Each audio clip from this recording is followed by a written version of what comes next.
To a related development where hundreds of Israelis, including hostage families and activists, rallied outside the military headquarters in Tel Aviv on Saturday night, demanding a comprehensive deal with Hamas to secure the release of all hostages in Gaza.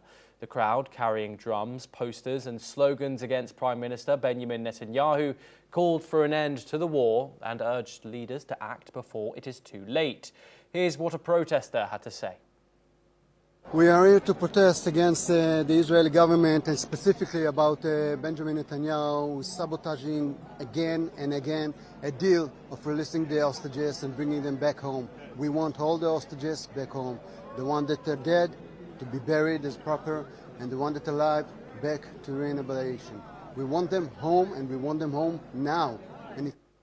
The protest came as Netanyahu announced Israel would begin negotiations to free hostages while preparing a new military push into Gaza City.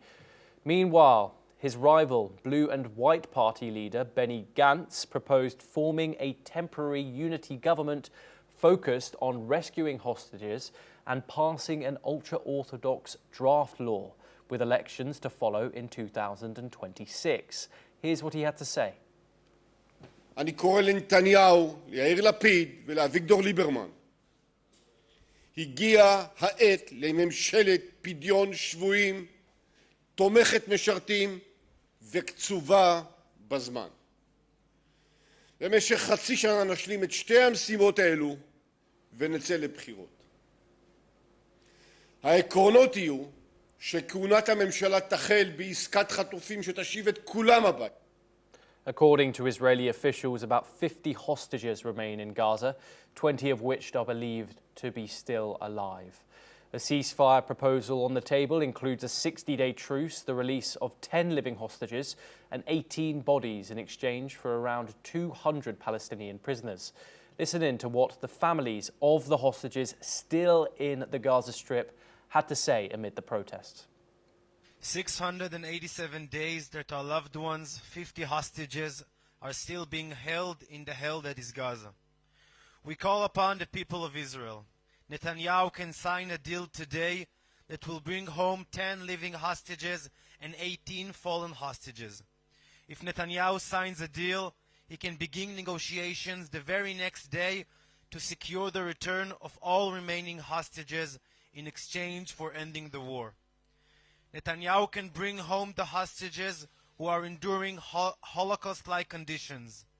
But instead of accepting the deal, he is racing toward the conquest of Gaza. He repeatedly places obstacles in the way of an agreement and then blames Hamas. But anyone who truly wants to bring the hostages home does not launch a ground invasion of Gaza. Anyone who truly wants a comprehensive deal does not set impossible conditions. And so we turn to the President of the United States, Donald Trump. Mr. President, sir, we are reaching out to you because we know that you are a president of life and peace, not of death and wars. Lives can be saved. Our loved ones can be brought out of the tunnels alive. Only you can instruct Netanyahu to end the war and bring an end to the loss of lives. The opportunity is now. If Netanyahu launches an operation, it will bring only death and our loved ones will die. Right now, they are alive, surviving in the tunnels. Mr. President, seal the deal. In a separate development, Turkish First Lady Emin Erdogan wrote to First Lady Melania Trump, urging her to speak out for the children of Gaza. She called on Netanyahu to show mercy, citing more than 18,000 children killed during the war, and compared the suffering in Gaza to Nazi camps. We're now joined by our guest, Rohan Gunaratne, who's an international affairs expert, and he joins us live from Singapore to discuss the ongoing crisis in the Gaza Strip.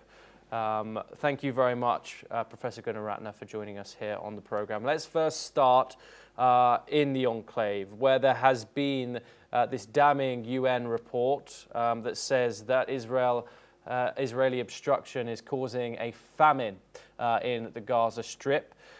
Israel has said that these claims are lies. Israel insists it is not blocking aid. How do you assess the competing narratives between UN agencies and the Israeli government, Professor Gunaratne? Thomas, the real issue is that the Hamas is disrupting the flow of aids by taking over the food, and they are controlling the food. Everyone knows that there are sufficient images of it. And this famine story is being used to stop Israeli operations from continuing in Gaza. What is pragmatic is for Israel to agree to a deal or a negotiation, a hostage deal, where the 10 living hostages, they are released, and the 18 fallen hostages, that is their bodies are returned, because in the Jewish tradition, this is so important to recover the bodies.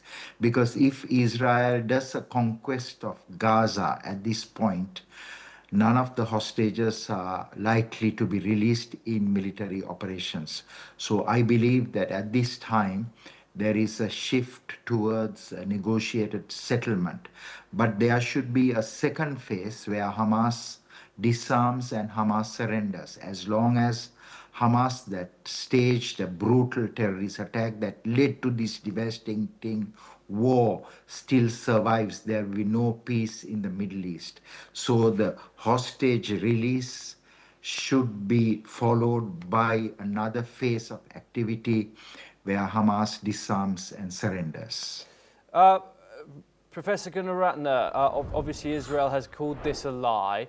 What motivation does the Integrated Food Security Phase Classification Initiative, or the IPC, have in lying about there being a famine in Gaza? This has nothing to do with UNRWA, the separate UN body which Israel claims has affiliation with Hamas, had affiliation with October the 7th. Why is Israel calling this a lie, and what evidence does it have that this is a lie? We've all seen the images of starving children throughout mainstream media and social media. What is the reason and motivation that this UN-backed body has for calling this a famine? The UAE, the United Arab Emirates, Jordan, and a number of other countries have been airdropping aid. They have also sent tons of supplies of food through the land route. Looking at the amount of food that has been sent to Gaza and the population in Gaza, there cannot be famine. The international community has not abandoned Gaza. What is important is that Hamas should take the responsibility for the war. Hamas should take responsibility for disrupting food supplies, and Hamas should take the responsibility for the hostage taking. And if both these issues are not addressed, one is the humanitarian assistance, it should continue to Gaza, because civilians should not suffer because of a brutal terrorist attack.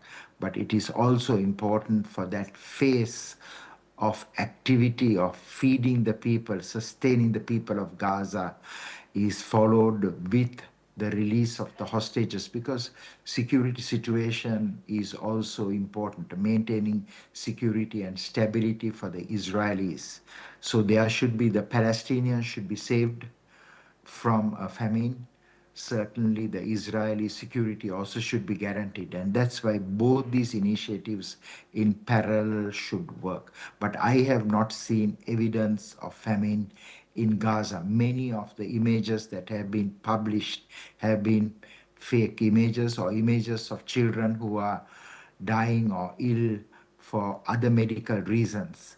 There is no real famine in Gaza. Of course, a famine can happen if the international agencies are not going to continue to supply the Palestinian population in the next phase, because IDF is planning the conquest of Gaza. They have already moved sufficient troops, and there will be another phase of war unless those 10 hostages are released, and unless the 18 fallen hostages, their bodies are not returned. Thank you, Professor Rohan Gunaratne, for joining us here on NewsX World.